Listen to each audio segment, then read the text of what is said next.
Thank you for calling GameStop, where you can pre-order your copy of Kingdom Hearts 3. This is Angie. How can I help you?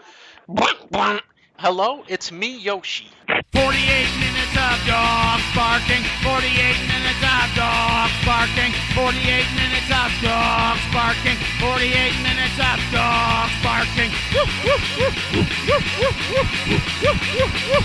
Growl. Growl. 48 minutes of dogs barking. 48 minutes of dogs barking.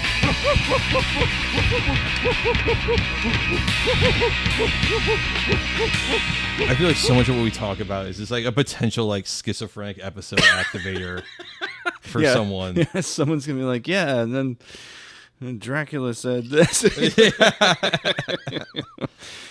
What a great time to be alive. It is indeed. It's 48 minutes, dogs barking. My name's Jason. This is Brian. We are hanging out in the chalet with a nice little whiskey. Yeah, some more the single barrel Jim Beam, which I find really smooth. It's a lot smoother than a lot of other whiskeys I've had lately. Yeah, it's refreshing. Thanks for hanging out with us. Thanks for tuning in last week to the wonderful interview we did with Travis Keller and Joe Cardamone. What a fun time. Boy, we had just such a good time. That was so fun. And hopefully I'll never be as cool as anyone from LA. Well, yeah, that's kind of written in the stars, brother. I'm sorry. Thanks. I hate to tell you. It's just I looked up your birth chart. Yeah. Well, I was saying by dint of the fact that we're in St. Louis, that's just like not going to happen. I looked at your astrology chart, and it says you'll never be as cool as someone that works at a bookstore. Sorry, homie. Off of Sunset Boulevard. It's just the way it is. But what a weird week. Last week we talked about the gentleman who took out a United Healthcare CEO in the streets of New York. Well, he's supposedly been caught. I have my own theories about that, but that's a whole nother episode. The hash browns do be that good, though. They really do. So the gentleman in question, Luigi Mangione. Every time I hear the name, I just think linguine manicotti, and I don't know why. Cartoons Hate Her, writes a great Substack this here. The headline, America Has a Hunk Again. It says, after the shocking murder of United Healthcare CEO Brian Thompson, not to be confused with tech mogul Brian Johnson, who, by the way, is attempting to reach peak hunk in his 40s by sucking the blood from his son. America got our answer to our hunk dearth. Thompson's murderer, a 26-year-old man, peak hunk age, named Luigi Mangione. Truly, being a hunk isn't just about looks, it's about mass hysteria. America has that now in Luigi, at least on Twitter, where someone has even created an account called Luigi Crave to post hot Luigi pics and updates. There's a lot of Mangione mania on Blue Sky too, but it's much more boring, less thirsty, and they're milkshake ducking him. Those of you not familiar, the milkshake duck refers to an old tweet, that there's, we want to introduce you to the milkshake duck who loves milkshakes, and then 10 minutes later you find out the milkshake duck is racist. Well, and so they're doing that because apparently he listened to Joe Rogan. I don't know that that's enough to cancel a man. Yeah, I don't know. His politics or his ideology or whatever seems kind of all over the place. Very weird. I mean, he just seems like a normal person. I hate to tell this to you, Jason, but like not everyone like has like defined leftist feelings and ideology. No, there's a lot of people. Like I work with people that have some very confusing, sometimes conflicting opinions that run the gambit of all that's very much a far left of center opinion, followed up by a very right of center opinion to like that's a hella libertarian ass opinion. I bet you know the age of consent laws in every state, if not every county in every state. Well, I mean, I look, America's a land of contrasts, right? Mm-hmm. I think that's what we're really getting at. Well, Ken Klippenstein got a hold of the supposed manifesto that Luigi Mangione had on him the moment of his arrest. Ken Klippenstein put it on his Substack, much like he did with the J.D. Vance files, because the man does not fear fucking anything.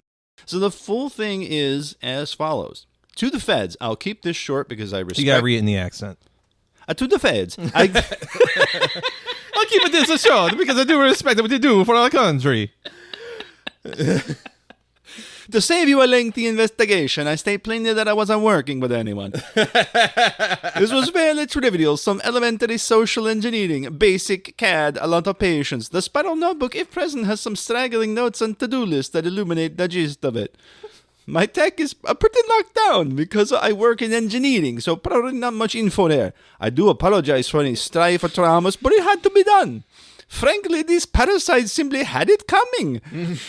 A reminder, the U.S. has the #1 most expensive healthcare system in the world, yet we rank roughly number 42 in life expectancy.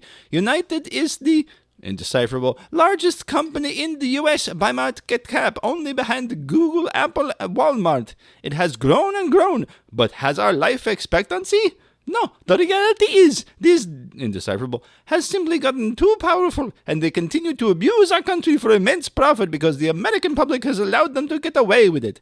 Obviously, the problem is more complex, but I do not have space, and frankly, I do not pretend to be the most qualified person to lay out the full argument. But many have illuminated the corruption and greed, e.g. Rosenthal more decades ago, and the problems simply remain. It is not an issue of awareness at this point, but clearly power games at the play. Evidently, I am the first to face it with such brutal honesty. Wow. So Moore, I'm guessing he means Michael Moore in the documentary Sicko. That's kind of where I'm going to... that's where I went with it, because Michael Moore, fuck, if you really go back... Because that documentary is like 5 years old now. At least, if not... Sicko? Sicko. It came out before I worked at Blockbuster. Oh, wow. So this point is at least 15 years old. Jesus, nothing's changed. And so they started looking through his online history. This is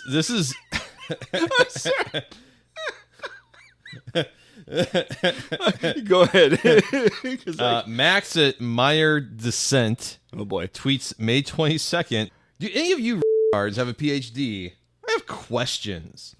Which shows you just like how fucking weird Twitter is, because this person only got 8 responses, 2 retweets, and 11 likes, but got 74k views. Right. And Luigi at Pep Magione responded with "yeah," and then quote tweeted himself with "pretty huge dick" with with the D capitalized. But apparently he went silent on social media between May and December. Armand Domalewski at Armand Doma on Twitter saying here, seems like the shooter had some sort of mental breakdown about 6 months ago and totally vanished. Adding him, hey, nobody's heard from you. Your family's looking for you. I need you to call me. Hey, man, I need you to call me. I don't know if you're okay or just in a super isolated place and have no service, but I haven't heard from you in months. You made commitments to me for my wedding, and if you can't honor them, I need to know so I can plan accordingly. Oh shit! I'm sorry. I have to go. Yeah, I have to start the class war. Sorry, man. Can't be your best man. Previous engagement. Sorry. But yeah, apparently he was an avid Goodreads person as well, which I am, and I'm kind of like, okay, this kind of tracks. But one of the last books that he marked as read and reviewed was Ted Kaczynski's book, Industrial Society and Its Futures. He gave it 4 stars, although he did criticize it. This is a quote from this review, January of this year, clearly written by a mathematics prodigy. Reads like a series of lemmas on the question of 21st century quality of life. It's easy to quickly and thoughtless write this off as the manifesto of a lunatic in order to avoid facing some of the uncomfortable problems it identifies. But it is simply impossible to ignore how prescient many of his predictions about modern society turned out. He was a violent individual, rightfully imprisoned, who maimed innocent people. While these actions tend to be characterized as those of a crazy Luddite, however, they are more accurately seen as those of an extreme political revolutionary. A take I found online that I think is interesting, quote, had the balls to recognize that peaceful protest has gotten us absolutely nowhere, and at the end of the day, he's probably right. Oil barons haven't listened to any environmentalists, but they feared him. When all other forms of communication fail, violence is necessary to survive. You may not like his methods, but to see things from his perspective, it's not terrorism, it's war and revolution. Fossil fuel companies actively suppress anything that stands in their way, and within a generation or two, it will begin costing human lives by greater and greater magnitudes until the Earth is just a flaming ball orbiting third from the sun. Peaceful protest is outright ignored. Economic protest isn't possible in the current system. So how long until we recognize that violence against those who lead us to such destruction is justified as self-defense? These companies don't care about you, or your kids, or your grandkids. They have zero qualms about burning down the planet for a buck, so why should we have any qualms about burning them down to survive? We are animals, just like everything else on this planet, except we've forgotten the law of the jungle and bend over for our overlords when any other animal would recognize the threat and fight to the death for their survival. Violence never solved anything is a statement uttered by cowards and predators. Woo, baby. Yeah, not hard to find some purchase in that rhetoric. Looks like he's also read books on back pain like Crooked, Outwitting the Back Pain Industry, and Getting on the Road to Recovery by Catherine Jacobson Raymond, and Back Mechanic by Dr. Stuart McGill. Twitter user Morgan Sung quote tweeted this one from OzSK1. Are we really supposed to believe that this young, clearly wealthy Ivy League student got screwed over enough by health insurance company to execute their CEO? Something seems off. To which they quote tweeted with a photo of the x-ray of Mangione's back with 4 screws in it and the 3 things on Goodreads that he read about back pain and saying, I mean, yeah. Yeah. Sometimes it's that simple. And of course, people immediately when they saw even the masked photo at Violently Epic, the introverted hater, there's a real chance he's hot. And sadly, they were right. He's a fairly attractive man. Mm-hmm. Yeah. Italian excellence. Exactly right. We got people saying free Luigi. Yeah, we the local printing press, Possession Press, run by Kenny Snarzik of the excellent doom metal band Fister. Fister, yeah. Released a free Luigi shirt with his manifesto statement on the back. Sick. Yeah.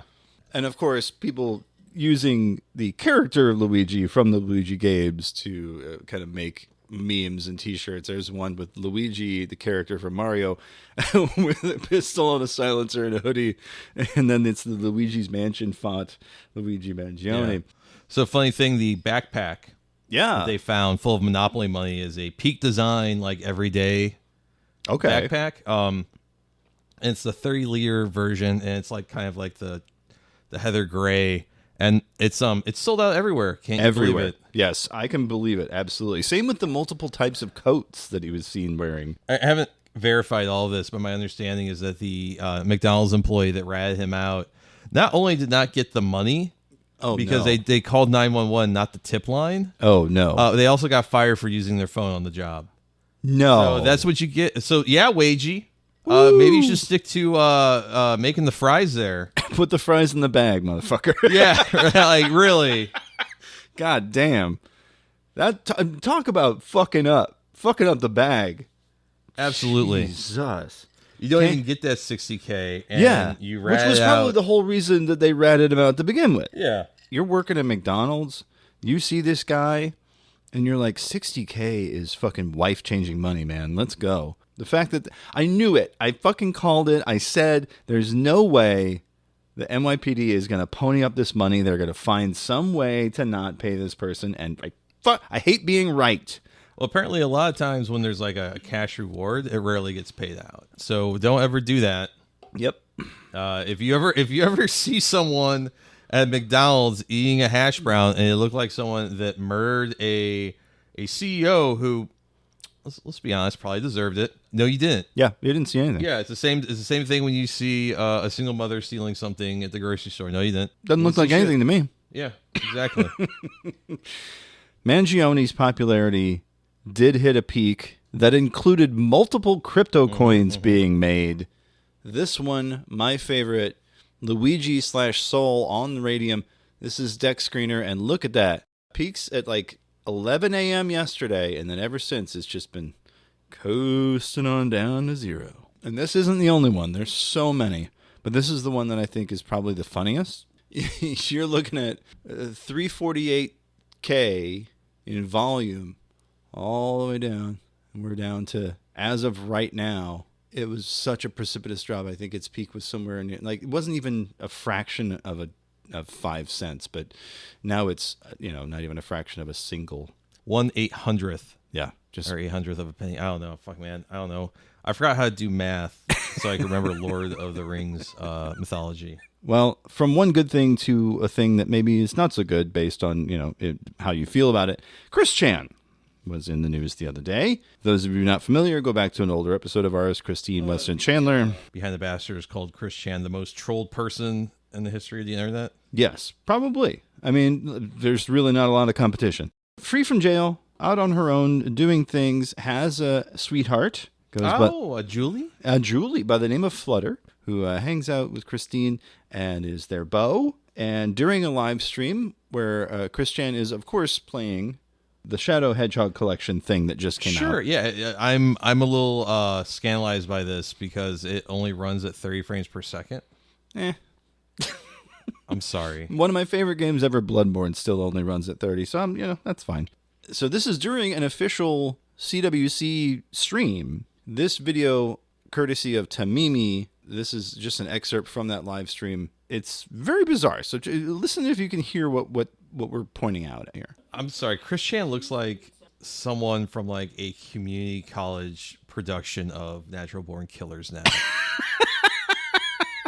You're not wrong. I don't think we talked about this, but the body cam footage of the police officer. You know what? I don't think we did. I think we had it and we scrapped it one day. I think for me, I just felt too uncomfortable. But that is, you sent it to me. I think I watched like the first 5 or so minutes. I'm like, this is too unsettling. Yeah, they're getting arrested, and it's like they're talking about how Sonic is there punching the cops, and if you feel anything, that's Sonic. He's my husband.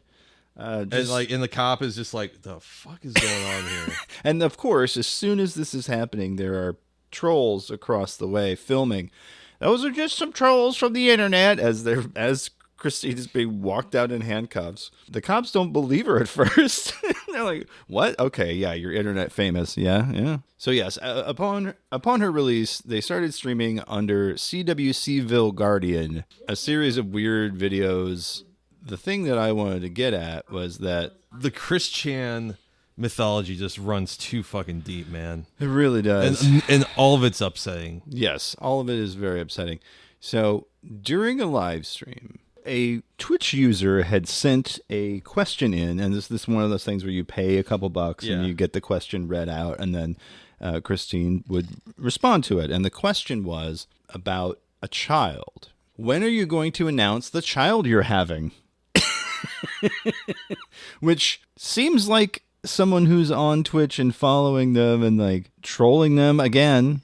Mm-hmm. But of course they respond, well, sometime in the summer when the child is born, which implies that A, the person asking the question knows something very intimate about Chris Chan's life, and B, that Chris Chan heard this and was like, oh yes, this is actually a thing that happened. They did later say, no, that's not a thing that happened. It happened in a different dimension because... Great. Amazing. But there's no actual child that's going to be coming from this. Absolutely bizarre. I highly recommend you watch Mimi's Chris Chan's latest updates are terrifying video. It is 40 minutes long. And just like you said, it's fucking upsetting. I can't imagine watching it. If you watched most of it, you were a sick man. I watched it more than once. Everything I read, like you said, everything I read about Chris Chan, I get more and more upset. Speaking of being upset. Great. Marvel Rivals is the new video game that's out this past couple weeks. Actually came out maybe about a week ago, I want to say.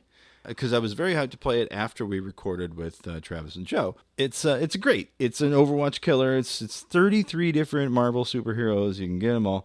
And there's a lot of sexy ladies on there. Well, according to Dexerto, the headline, Marvel Rivals data miners shocked by how detailed heroes' 3D models are. That's never good. Nope. Because if you remember when Overwatch came out, one of the first things that happened was Overwatch started trending on Pornhub.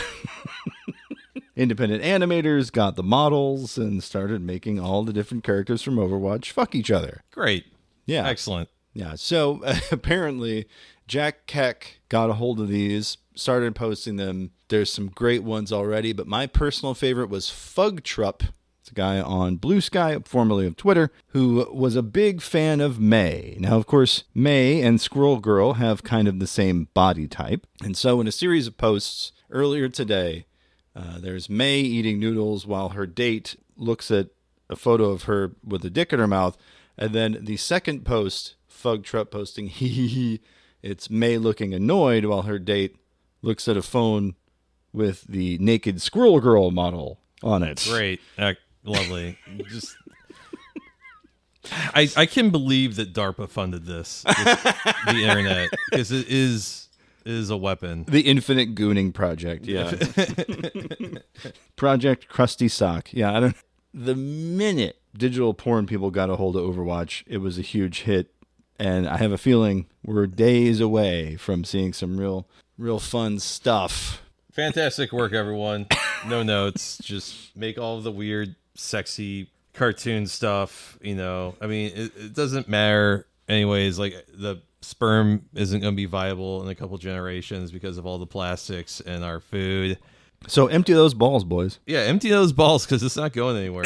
It's not going anywhere useful. Your progeny will have to fuck for water. Yeah, so I mean, might as well. Yeah, at this point, what's the point of doing anything?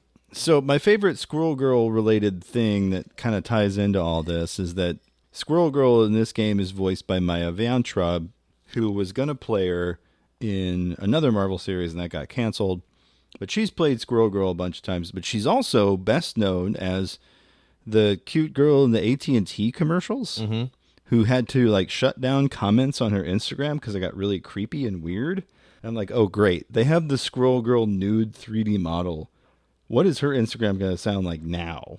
Because every line from Doreen, aka Doreen Green Squirrel Girl, is about nuts. And I'm like, oh, fuck. She's going to go even more of a hermit mode now. Yeah. We're really doing great. Really. Yeah. What's this here? Oh, here's another one. It's it's the Hulk curb stomping Jeff the Shark. It's from the Fat Bear crew. Jeff the Land Shark. People do not like Jeff the Land Shark as a character. I think he's fun because he's from West Coast Avengers, and he's a silly character. He's friends with Deadpool. I guess you know what that means. It's time for Crypto Scam of the Week. You're listening to 48 Minutes of Dogs Barking, the podcast. And now it's time for the Crypto Scam of the Week. This here at the Cointelegraph, Stephen Kata writing, the United States Commodity Futures Trading Commission has sued a pastor, accusing him of promoting a $6 million crypto Ponzi scheme to 1,500 people, including some who attended his church in Washington State. He was picked up by the Spokane police, that is Francier Obdano Panillo, charged with fraud and misappropriation as part of what the CFTC claimed was a multi-level marketing scheme. So he is a pastor at a Spanish church in Pasco, Washington.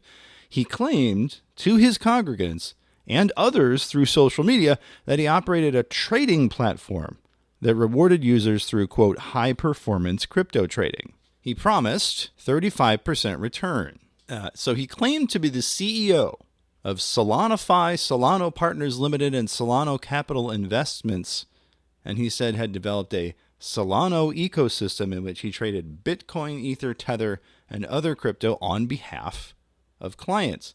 He promised them they'd get monthly profits of up to 34.9%, which they were told used a bot and other software for trading. Other things like a staking service for Bitcoin, Ether, Solana, USDT, Dogecoin was also offered through a service known as Solanofi 2.0 that, quote, guaranteed profits to customers. This is according to the official complaint. Defendant, in this case the pastor, offered customers a guaranteed referral fee. 15% is a profit that's generated by your referrals, available to be withdrawn to your destination wallet on Mondays. Every time your referral invests or reinvests, you will again win that commission. All of these representations are false. There was no automated program. There were no customer accounts. There was not trading taking place or profits generated. And defendant was misappropriating all digital and fiat assets customers transferred to defendant. Not only did he not even bother doing any of the things he said he was going to do, it's like, nope, He took the money and ran. And you got to understand, he's talking to people that English is probably not their first language. The CFTC called them unsophisticated customers. These are people that are not people who trade in digital assets. These are people who don't have any idea what the fuck what the fuck DeFi even means. Yeah, this is the CFTC also continuing.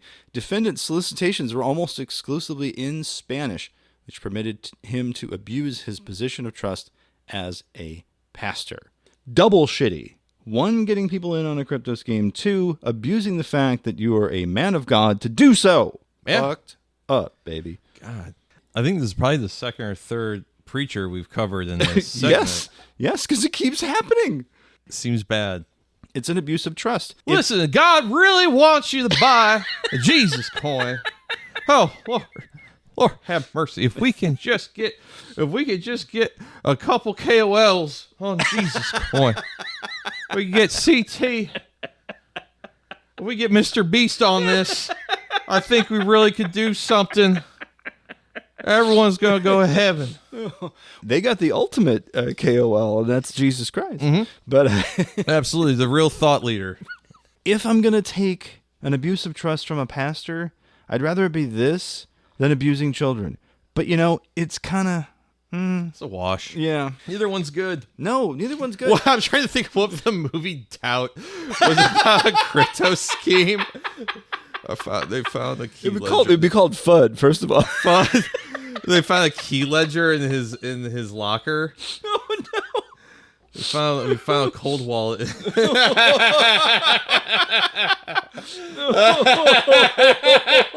Holy shit! Give me Paul Schaefer on line 1. I got an idea. Oh God! I was wrong. It's Paul Schrader. I kept saying Paul Schaefer. I mean, we call Paul Schaefer. He might kick us a couple. He might, yeah. Not a fan of that. Pastors abusing their power in any way is not great, but especially when you're like taking people for their fucking money. Isn't there something specific in the fucking Bible about that? Jesus kicking the moneylenders out of the Discord channel. Render unto Caesar what is Caesar's, and to me what is mine. Well, our main topic this week is something I haven't thought about in a very long time, but I was reminded of this. A couple weeks ago was Thanksgiving. Mm-hmm. And Thanksgiving is traditionally the day that the television series Mystery Science Theater 3000 does a marathon of their films called the Turkey Day Marathon. And that is because 30 some odd years ago, when they first premiered on KTMA, their first episode aired on Thanksgiving. And so every year since then, they've done a marathon of episodes. Mm-hmm. This year, they did a live stream on YouTube. And one of the things that was shown was a promo for a series of tapes that they would send out. Now, it was $30 a tape for a 40-minute tape. I'll tell you how long ago that was and how fucking expensive that was. It was the blooper tape called MST Poopy. And then there was the other one, and it was like the MST Scrapbook tape.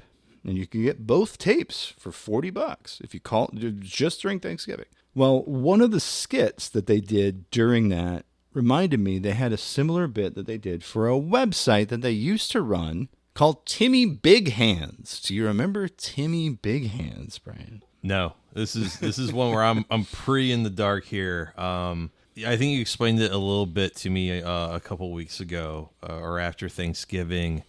I kind of missed this one. I wouldn't expect you to have seen it unless you were a diehard Mystery Science Theater person, like has every episode on tape kind of guy. I mean, I was at that time, but I was not online right like that. I mean, this is still dial-up, early DSL days.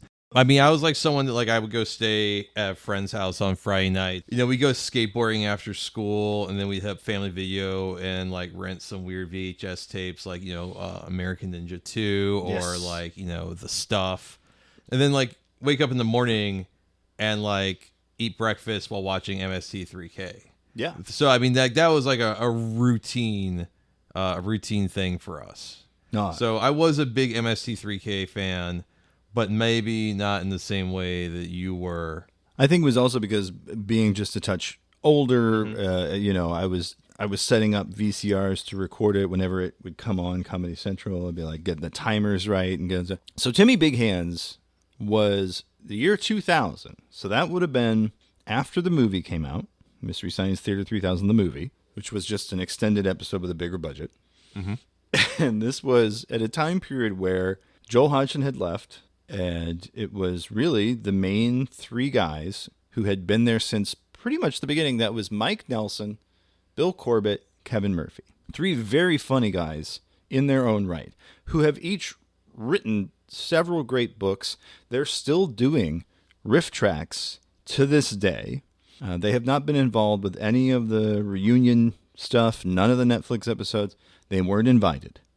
And so they've kind of gone off and done their own thing. And I feel like Timmy Big Hands was maybe a look into their thought process, while this was all happening. So the website will be very familiar to anyone who has checked out some of these other sites that we've been talking about, Brunching Shuttlecocks, those kind of things, 2000 era websites where it's essays. It's just a bunch of good writing. Paul Chapin, even a Mystery Science Theater alum, wrote a great bit called Inside Timmy.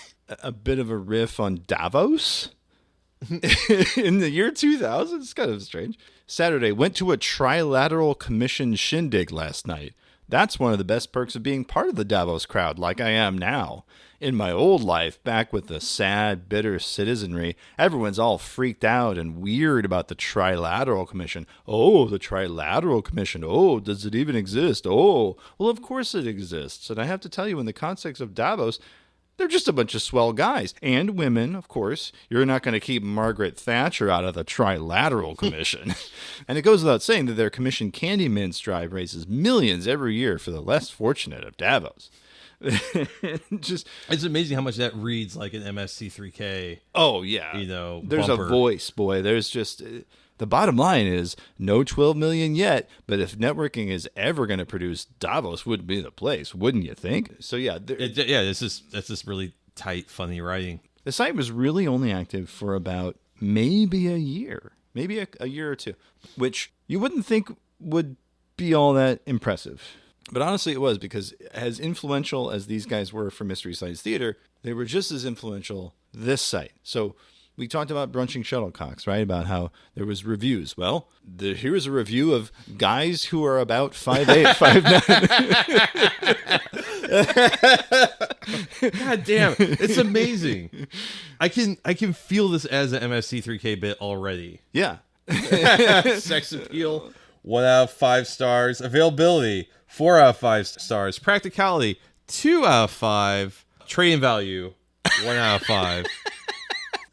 There's a whole section of the website devoted to syrup ads, which was a very specific Minnesota thing, because they had a fake company that they used as kind of their cover, Technoberry Farms. Arcane syrup laws may force you to purchase certain other watered-down and, stale brands of syrup. And you should, because after all, it's the law. But thanks to some stopgap litigation, we here at Mod Foods are able to offer you a second supplementary syrup you can enjoy in whatever quantities you like. You see, while the Department of Flavor statute requires you purchase 12 quarts of their stuff, it does not stipulate how much of the other brand you're required to consume. And while they have a tight grip on all the current syrup production, they don't have it on syrup produced before midnight of June 15th, 1964. They have a series of games, and one of the interesting ones to me was the ultimate sequel to the ultimate first-person killing experience, Kill a Guy 2, Into the Maelstrom. Oh, excellent. I loved Kill a Guy 1. Yeah, Kill a Guy 1. We are relying heavily upon the fine folks at the Internet Archive to have Ruffle fix all the old Flash, because such is life. This is loading like it would have loaded back in 2000. You gotta wonder. Jeez. No. In the meantime, while that loads, I guess this was the time for websites with specific voices. Yeah, or just a voice. Tons of writing. I mean, this is, Style Project, Something Awful, iMockery. Oh, yeah. X Entertainment, Sean Baby. I mean. Oh, yeah. Sean Baby, Old Man Murray, any number of review sites that they review one specific thing. I mean, this was the era of the funny essay. Yeah. And we're not talking McSweeney's here. We're not talking about David Sedaris. We're talking about, actually funny. Yeah. Yeah, this ain't me talk pretty one day. This is Jeff K. writing in leet speak. one of the many recurring essay bits was Bill Corbett, and it's Traveling with Bill, where he's talking about going to Lamont, South Dakota. The legendary Lamont love of wayfaring strangers goes back to the mid-1800s, he says, when it was the first town to specialize in souvenir coffee mugs, even though there wasn't even a town there yet. The mugs were made of hard-packed, baked prairie clay and simply read, "Here," scratched in with a piece of twig or fingernail. Fingernails didn't last long those days, reminisces Bunch. People didn't eat much gelatin, so that gave rise to a slightly sharpened twig industry boom. Lamont sprung up around it, and the tourists naturally followed. What to see? Go swimming, boating, fishing, or duck following on Camel Lake, a large spring-fed body of water in the exact shape of a camel. Or, so says retired leech farmer Otis Felkus, whose family used to own the land before it was seized for back taxes. Actually, it's completely round. It doesn't look a blessed thing like a camel, says Felks. Right before the state took it, my brother and me named it that just to poke him in the damn eye. Also the Hubcap Museum, which boasts the world's largest collection of both pre- and post-war caps, as curator Scooter Smith calls them. An informative and surprisingly risque film strip about the history of caps, narrated by the late Charlie Weaver, is shown hourly. Finally, stay at the Waldorf Astoria, the fanciest guest house in town, modeled after the legendary New York hotel. Even better, says owner Mamie Tillertson, there you don't get my famous egg tomato mini marshmallow casserole free in the morning, she chortles. Plus here you get 2, sometimes 3 cats in a room. There you can only get 1. Cripes, I've even heard sometimes you don't get any cat at all. Amazing. Yeah. It really just... It sings, baby. Yeah. And how much it really feels like a monologue Yeah. from MST3K. You'd hear it as a bumper. You'd come in and out of a commercial break. Yeah, for sure. These guys just... They kept writing, and they just kept writing and writing. Really fun, really good website. Obviously, it's not around anymore because things went wrong. They somehow found a way to not make money off of a website with traffic in the early 2000s. Well, my favorite bit about that was that a year after it was created, the guys put the site up for sale on eBay. It shows how naive they were. So Mike Nelson, in an interview, did say it was fun. It was successful for what it was. We got unbelievable press, and we're really proud of the product.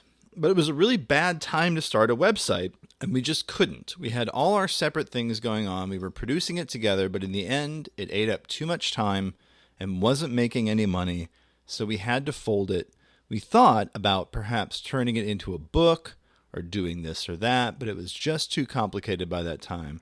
So we just folded it down. Now, the one lasting legacy that I think the site did have, aside from Kill a Guy, which is a lot of Newgrounds shit would take the Kill a Guy concept, was the clip arts, which was a comic that they created for this, which was clip art comics, and they added dialogue balloons. Well, this was maybe a year or 2 before David Rees started Get Your War On with clip art. That kind of, you know what I mean? Like David Rees and these guys do kind of share a sensibility of the absurd and kind of the extreme and like doing weird shit. And so I feel like, I don't know if David Rees would ever cop to that, or even if it ever entered into his mind as an influence. Sui generis? Is that the word I'm looking for? Yeah. Sui generis? There we go. Yeah, it's sprung fully formed. At the same time, boy, there's a parallel thought there, isn't there? Clip art, just Jerk City was clip art. You know, like there's a lot of things that are kind of woven all together, and I think that's neat. Don't you, Brian? It's pretty sick. A great example of the kind of internet we don't have. It'd be nostalgic. I know it's as a fault, but it feels like, oh yeah, this is something I miss reading. Like really funny, like direct essays on the internet. Yeah. Yeah, because what you get nowadays is individualized Substacks. While those are good, I will always recommend guys like Ed Zitron or Taylor Lorenz or Luke O'Neill. Garbage Day. There's a bunch and you can get them delivered to your inbox, but it's just like reading them in your email is not the same as going to a website. I really just miss the good humor essay. Stuff like Ed and Ken Klippenstein. Oh yeah. So many people write really great long form on Max the internet. Reed. Yeah, I mean you could go. Oh yeah, there's no shortage for that, but I just miss the tight under 1,000-word bit. Again, I don't have the answer to it. I'm not even sure if I want to try and see people revisit it, but I do miss it. Well, I mean, we talked to Buddyhead last week, or we talked to Travis of Buddyhead last week, and he did say, we're going to try to bring the website back, but I really think what's going to happen is that people like me are going to sign up for the zine and get it in their inbox, just the same like I do with everything else. It's becoming weirder and weirder to try to get like an actual one place and have a thing happen. Now it's all these other voices are coming to you and you have to opt in. That I think is the main bit where you have to seek them out and say yes, and then they come to you versus I know there's at least one writer on this site that I like.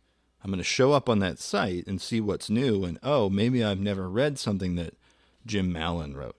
Of course, if you listen to Mystery Science Theater 3000, you've read everything that Jim Mallon wrote, but you get what I'm saying. Right. Maybe there's a new voice that I'm going to discover. You kind of have to know what you want and then ask for it, which is the worst way to get it. I think the best you can get is like a Drill or a Rory Blank.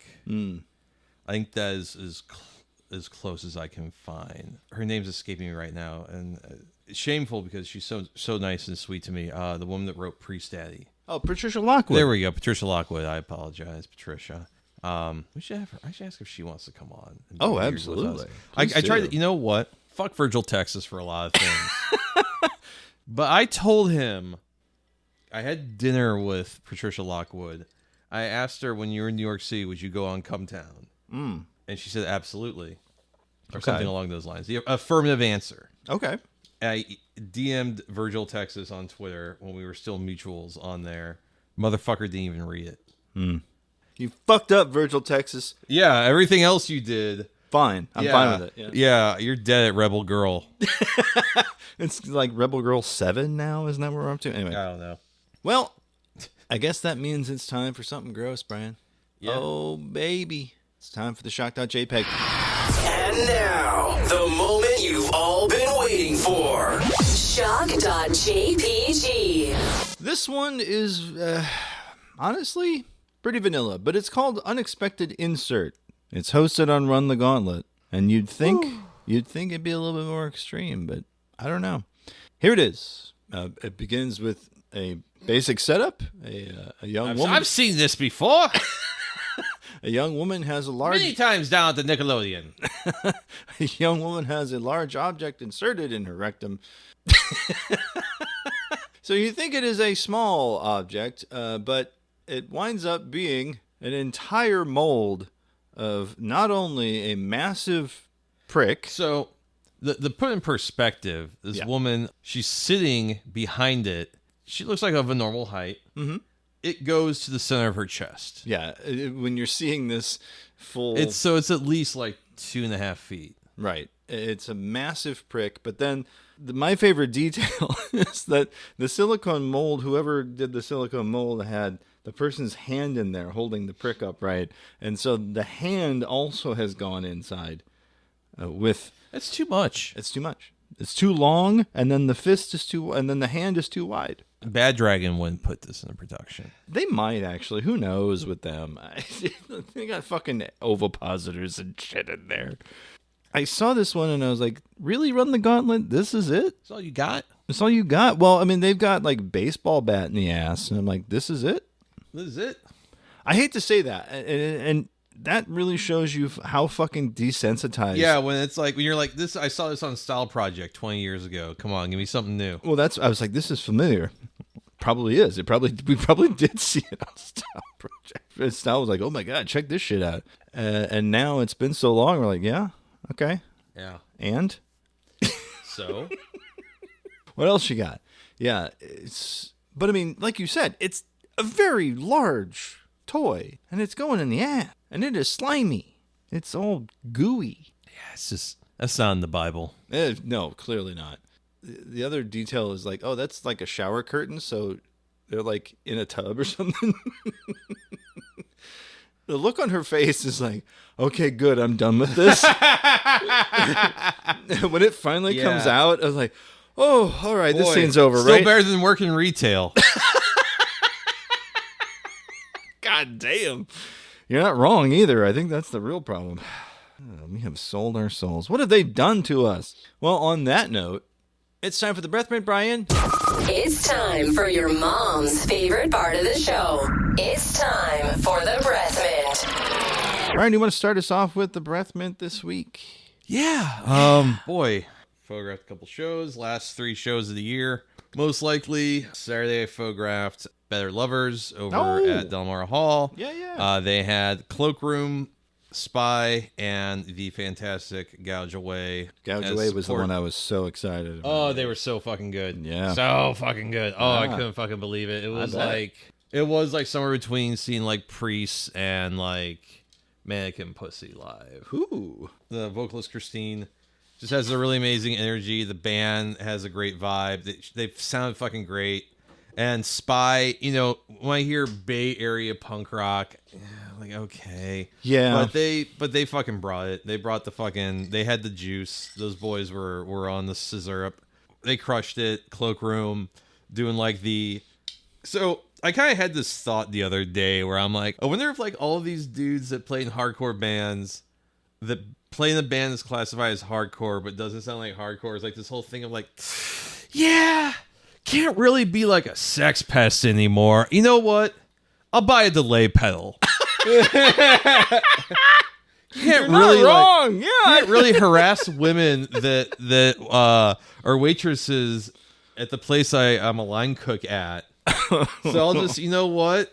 GHS has a sale. I'll buy one of their delay pedals. God damn. That's what it feels like. I don't think you're wrong. That's the funniest part. Is like, can't harass women anymore. I'll just, what's a pedal board?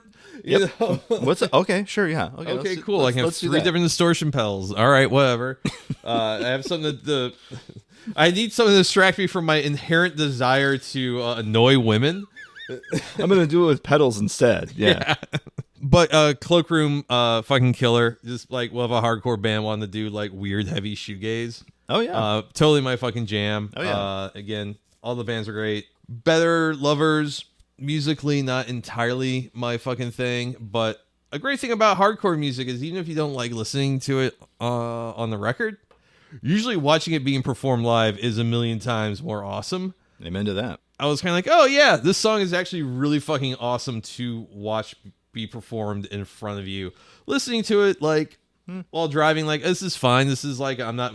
It kind of feels like I don't want to mow the lawn, dad music, but like seeing it live was like, oh shit, this fucking rules. Yeah, it's a vocalist from Dillinger Escape Plan. Oh fuck yeah, he fucking so loud. Like he doesn't. Yes. He almost doesn't need a microphone. That guy, yes. Oh, he fucking Jesus crushed Christ. It. Loved it. Like, just loved every second of their set. Unfortunately, I was also incredibly tired and also had just come from a younger coworker's birthday party. And when I say younger, I mean people in like their late 20s. Oof. Which, you know, as a guy who's 38 is like realizing like, oh, wow, I am getting old because I can't keep up anymore. I can't hang. I can't hang with someone who's turning 29. It didn't help that like someone was like, I'll buy a round of shots for everyone that's drinking. I was like, okay. And I guess because I'm the elder and I'm also like the person in management that people respect, I got to choose. And of course, you know, I'm a piece of shit. And I'm like, oh, you know what? The first shot of the night should be Rumplemints. There you go. And Let's go. The bartender had a heavy hand and it was more like a triple in these rocks glasses than a single. Woo. Oh boy. Yeah. Yeah. So I was, you know, it's 10. I'm like, all right, I'm ready to go home. Yeah, you're flying.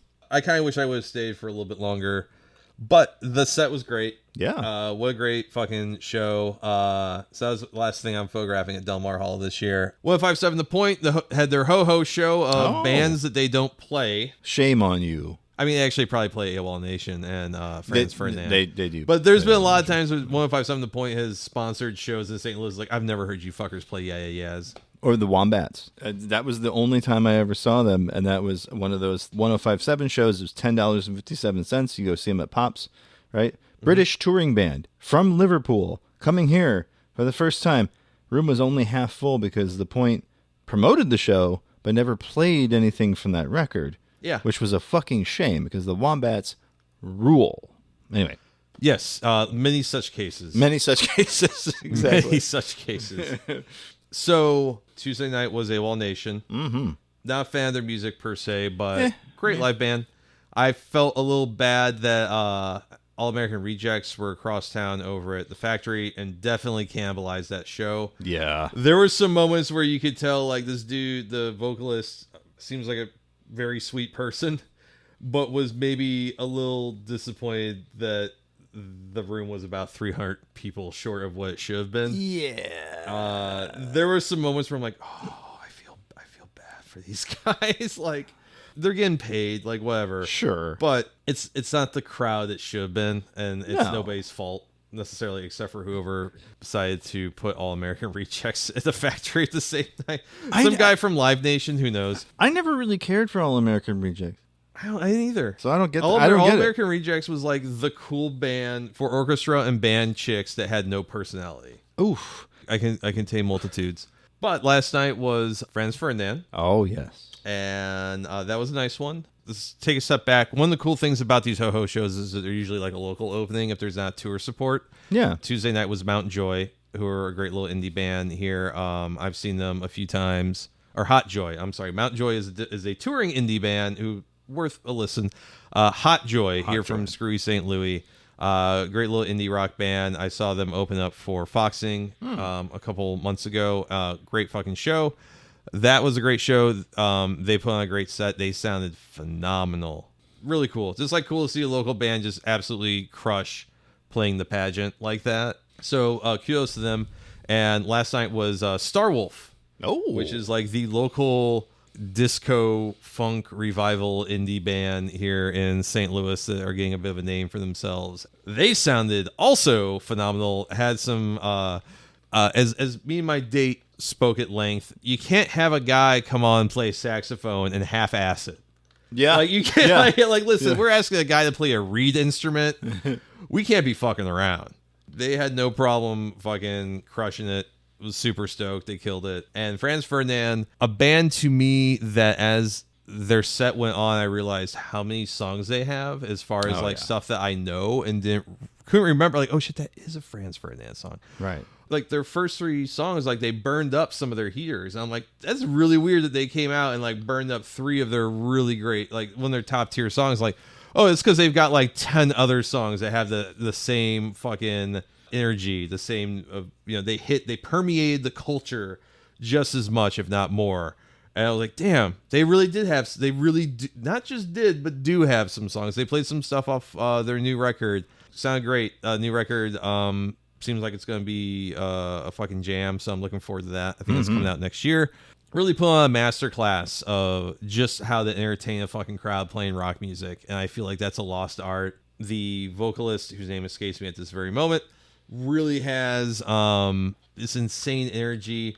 His hairline's starting to recede, which, not to fault him, but some of my photos of him, he looks like if Chairman Mao came from the UK. That's Alex. Alex, yes. Super good. I could tell they switched up some of their arrangements. My date, who is a huge fan of Franz Ferdinand, was actually kind of like, oh yeah, they kind of switched up. Like this is being played at like a noticeably faster beat.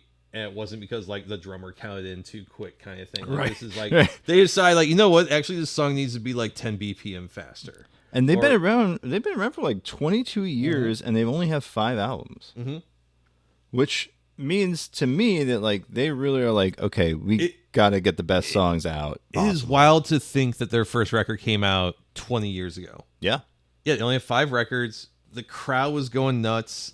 St. Louis crowds do not have a reputation for being like lively. Yeah. And I can't say this was a super lively St. Louis crowd, but it was livelier than most. Yeah. They really seemed like once, I want to say like halfway through the set, like it was like a switch flipped. The crowd got a little bit more engaged. Just can't like, oh wow, it was almost like this retrospective of their career. It felt like that they played like, oh shit, man, everything they did had like 2 or 3 fucking killer songs attached to it. It wouldn't surprise me. I mean, considering how many songs are just baller ass great off their first album alone. The first record's full of great shit. The second record's a killer. Their latest stuff, Audacious. Some of the stuff that's coming off the Human Fear. Human Fear. Yeah. Just wow, what a great band. Like, and I went to walk away from too many shows like, wow, okay, that's something special. Yeah. Like the Sieges, like, wow, they played everything they played every era of their career. There was no lulls, which is so hard to do, where it just felt like pretty consistent. They don't really have like a lot of slow songs, so you don't have, it's not like seeing Beck where it's like, oh cool, it's all of like the upbeat songs, and then we have to do something off of Morning View or whatever the fuck it's Mellow called. Gold. I come on, man, Mellow Gold. I would love Nightmare Hippie Girl. Not Mellow Gold, sorry, I'm thinking of something else, but one of the Sea Change, thank you. Yeah, I mean, I've only gotten to see Beck live once, and it was. So I'm going to go on a little rant here, folks. Please do. So Please do. The record that Beck won his only Grammy for is basically outtakes and unused material from Sea Change. And that's why it's basically the only good record he's released in the last 15 years. Because it's shit that he wrote in like 2002, 2003. Interesting. People don't know this, but yeah, that's why. It's because most of those songs were sitting in a vault in like Nashville for best part of the last like 20 whatever years. Because for me, if he was going to win a Grammy for any album, it would have been Midnight Vultures. But again, that's just because I don't know. I mean, I think Sea Change was Grammy worthy. I thought Odelay was Grammy worthy too, but that's a whole nother. I think probably everything he released up to and including Sea Change was probably worthy of such accolades. Yeah. I think Sea Change is a phenomenal record. It has a couple songs that drag a little more, I think, as time goes on, and some other songs I think get better with time. Golden Age. Just what a great way to start a record. Paper Tiger after that. Yeah. Just a lot of really great acoustic guitar work from Mr. Smokey Hormel. And Smokey Hormel, a great session guitar player, also did, I think, almost all the acoustic guitar on Johnny Cash's last like 2 or 3 records. Makes sense. So shout out to that dude for just being a fucking goat of the acoustic 6-string. But yeah, I don't know if I want to see Beck. That's why I didn't cover Evolution Festival here in St. Louis, because Beck was one of the headliners, and I'm like, I want to see Beck like 15 years ago. I don't want to see, like, I could probably handle Guerrero. Beck. Yeah, but I think that was like probably his last like genuinely fun record. There's so many great little records. The fucking the Game Boy remix record is so much fun. Yeah, I forgot about that. Yeah, you're right. Yeah, what you got, man? Oh man, I started to kind of catch up on my movie list for 2024, and so I saw a pair of good movies over the past week or so. First and foremost is a movie called Cuckoo. Ah, I've heard this. It's fantastic. It takes place in the German Alps. Is this the Hunter Schafer Hunter movie? Schafer is the lead, yes. She's so good. She's amazing. Hunter Schafer is kind of the black sheep of the family. She's tagging along just until she can get enough money to go back home. The family's kind of moving into this resort town. But then, of course, as horror movies or thrillers often do, things start getting weird. I think it's right up there with Longlegs for a movie where maybe the trailer tried to tell you it's a different movie. That's not to say it's a bad movie per se, but it's definitely something where it might not be what you're expecting. It's not necessarily a slasher. It's not a traditional horror movie. It's more of a psychological thriller. It's more of a Bad Seed, Rosemary's Baby type of thing, where it's just kind of, there's a thing happening and you don't know what it is, and it's unsettling, and there's a bunch of great stuff. I really think that Hunter Schafer just knocks it out of the fucking park. Very much. I kept thinking about, because as the movie goes on, Hunter Schafer continues to accumulate all these different wounds from all these different situations she finds herself in. And by the end of the movie, it's like bandaged head and like arm in a sling and trying to get away from the escalating tension of the movie. And I was like, okay, this is an interesting thing, right? Yeah. But it's also got kind of a a very British sensibility in that it's a film not necessarily about an outside force, but it's some force of nature that's kind of coming back at us. Without going into spoiler territory, I can't really do too much beyond that, but it's a really good time at the movies. It's a 5-bagger for sure. The sound design, they really get some interesting things happening. There's a couple of scenes. Hunter Schafer is bass player. She's working on a piece with her headphones on. Something unsettling is happening behind her, but all you hear as the audience is what she's working on. Kind of got these really great moments. They play with sound. Woods at night, very classic stuff. It does feel like a movie kind of out of time. Kind of feels like a movie you would have seen out of the 70s almost. Highly recommended. It's atmospheric and creepy, and then by the end, it's almost an action film. Oh wow! Okay. Yeah, there's a moment that's happening during a shootout. Again, without giving too much away, because I really think you should see it. Sounds utterly fascinating. I saw you put it on the Plex. Yes, I know I'm gonna have to watch it. Speaking of things you have on the Plex, the other night, I did watch Alien Romulus. That's just a movie that gave up. Like, yep, we ran out of script. All right, bye. It's the ending credits. Well, you had a thing, and you're getting there. And you're like, oh, we're done. Yeah. Oh, okay. Yeah. Huh. Yeah. Yeah. Interesting. Yeah, it's like there's been again legacy sequel. Not necessarily legacy sequel. My main complaint with movies: no one can write an ending anymore. Yeah. I've been saying this, I think, the entirety we've been doing this podcast. Like, yeah. I mean, you know what? Like, say what you can say about Beau is Afraid. It had an ending. It had an ending. It had a meaningful ending. A very definitive ending. Like that, like at least stuck that landing. Narratively is a good ending. Mm-hmm. Yeah, it had me for so much of the movie. It was so much fun. Yeah. So many great characters. What did you think of the android character? Loved him. Yeah. I thought that was really great characterization and really great acting. Yeah. What did you think of the CGI Ian Holm face? Not so much. Yeah, I didn't. I love Ian Holm. Yeah. Everything he's in, pretty much amazing. And what Bishop, that's who he originally played. Ash. Right? Ash, sorry. Bishop is Lance Henriksen. I'm not as familiar with the Alien movies as I should be in the recent. I'm just too busy talking about the editor's cut of Alien 3. I know. I'm sorry, guys. This is my hill to die on. I know. Superfan Ken did tell me, like, yeah, you should see it. I'm like, I've seen it. What the fuck are you talking about? He's almost as big an Alien fan as me, and he disagreed with me on a number of points about Romulus, and I said, well, I think you're wrong. I think it's a fun movie. I didn't take it too seriously. There's enough callbacks to the other films that don't. I think it trades a little too much in nostalgia at some points, but like it's nice to feel like things are interconnected. Yeah, because this takes place between the first and the second movies, and so like it's supposedly this is 20 years after the Nostromo, and that means it's 37 years before Aliens. But at the same time, it's like, well, it's inconsequential because nothing really matters, and so like the tension kind of fell out of the movie after that. There's one thing in Alien Romulus that pissed me off more than anything else. The weird tall man vagina? Tall man vagina was fine. That didn't bother me because that was straight out of Alien Resurrection. I'm like, okay, yeah, you're doing a thing. That's fine. No, it was when the android kills the alien and is like, get away from her, you bitch. First of all, how dare you remind me of a better movie during your movie? That's cardinal sin, number one. But number two, shut up. Just to stop talking. Cut that line and you're done. I think it would have been much more interesting without that line. Yeah. Again, fun movie. Yeah. Wish it had a better ending. I do agree, kind of an inconsequential story, but it's a fun one. Yeah. And again, good characterization. It's not trying to do a lot like Prometheus was. It's not trying to, well, here is all the different dots we're getting. No. This is a thing that happened. Here's a bunch of people that it happened to, and here we go.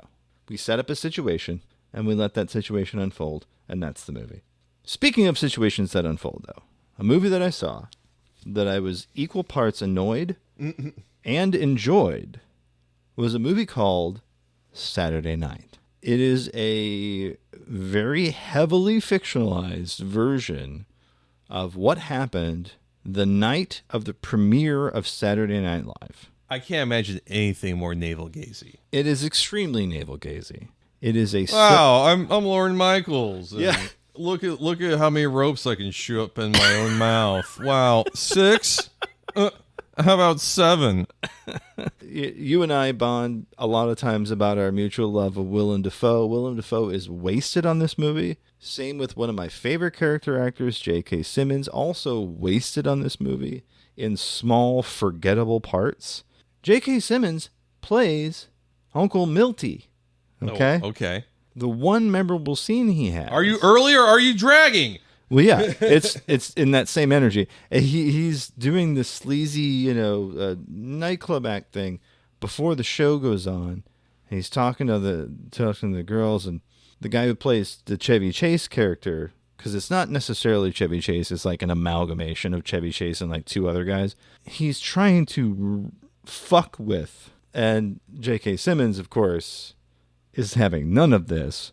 It culminates in what was supposed to be like this big clapback line. If you want my comeback, you're going to have to scrape it off your mother's teeth. Really? That's the kind of sophomoric level of humor you're going to find in Saturday Night. Now, for the most part, from start to finish, the movie is they're trying to create this sense of anxiety, kind of like how Birdman did, or kind of like how Uncut Gems did, where there's a lot of fake one-shots. They're doing these really complicated, everything's moving through a scenario, kind of like the Copa scene in Goodfellas, or any number of one-shots, right? Well, they're trying to recreate a number of these one-shots. A few of them are really great. As they're going through the backstage area, you're following, for the most part of the movie, you're following the Lorne Michaels character, who's kind of a dickhead. I guess that's historically accurate. That's what I understand. And you're following the Lorne Michaels character as he's kind of encountering various situations. And it's, it's about a 90-minute movie, and it supposedly takes place 90 minutes before airtime. A lot of look-alikes, sound-alikes that are kind of doing an interesting bit of hagiography. Here's a Belushi look-alike. He's going to do or die trying. Boy, he wants to be a real Brando. Like, Belushi was not a Brando. Fuck you. It's self-aggrandizing. It's very self-mythologizing. There's a lot of background gags. There's a box on a table that says colon blow. And I'm like, that sketch happens 20 years later. There is no fucking way that they had that idea. Yeah. 1970s. I'm starting to understand why this was instantly panned. It's so self-serving. It's very much building up the legacy of what a great show Saturday Night Live was from the start.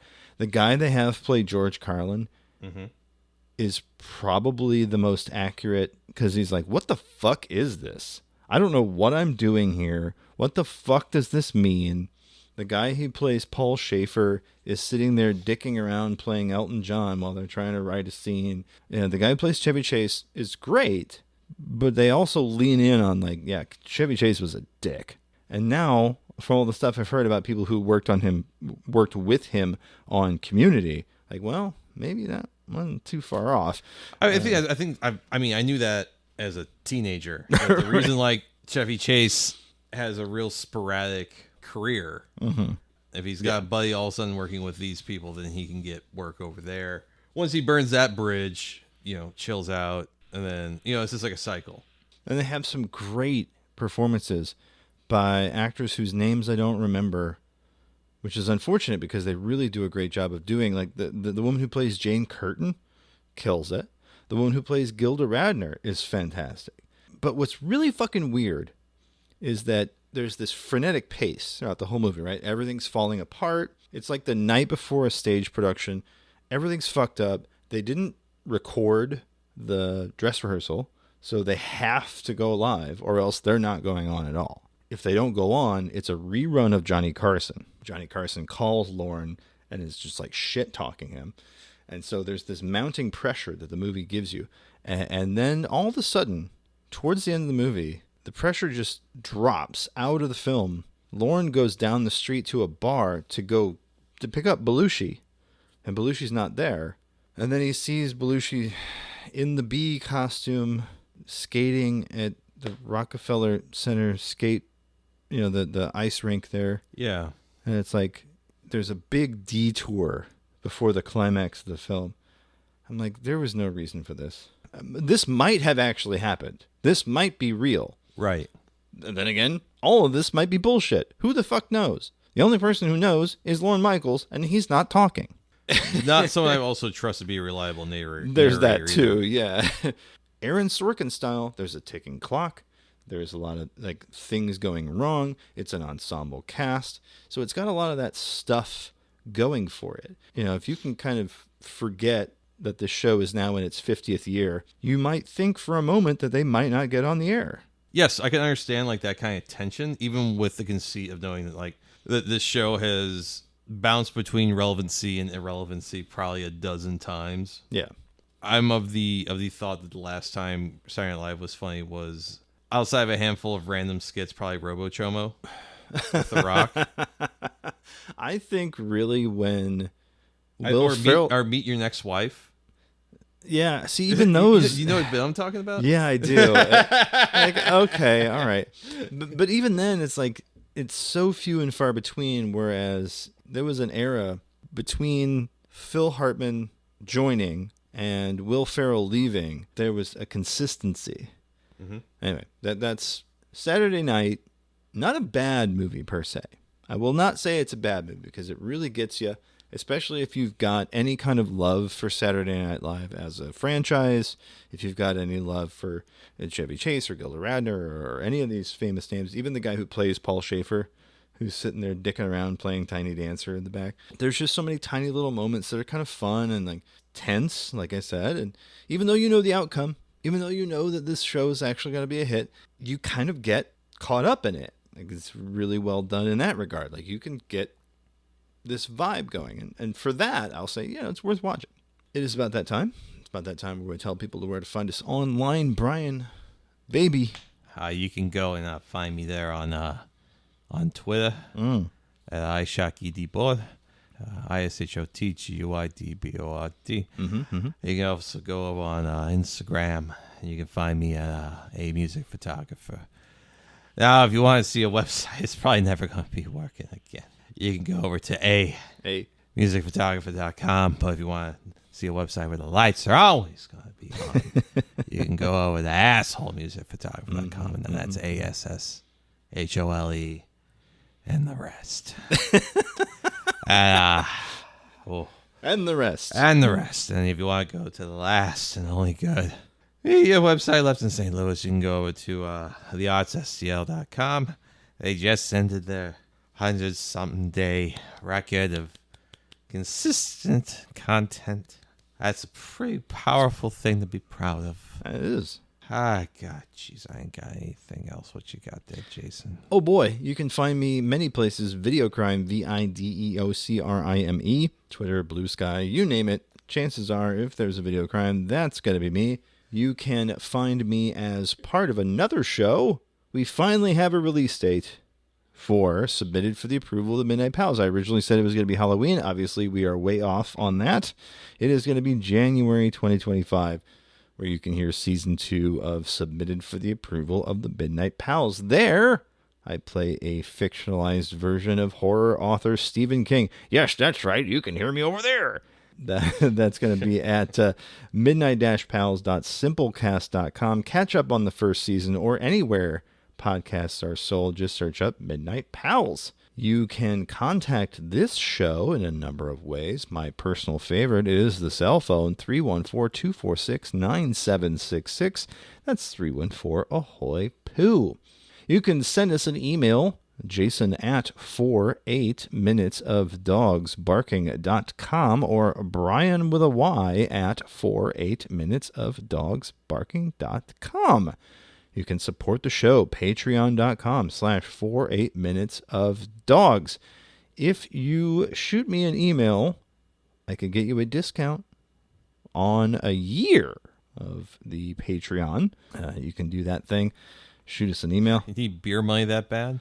I do indeed. Now, if you join at the $10 level, you would get yourself, that's right, 90-minute commentary track on the Japanese puke fetish video, Garo Monster Home Delivery. Get in before the end of the year. This offer expires very, very soon. So are you going to just like record that regardless of We're doing it. It's all right. We're doing it. Oh, jeez. Well, that about does it for the program, as we always say at this time. Namaste, good luck. Give mommy a good gut fucking 25th Amendment now. Who ate all the pussy? And eat shit and die, you dirty motherfucker. Yeah. Cheers.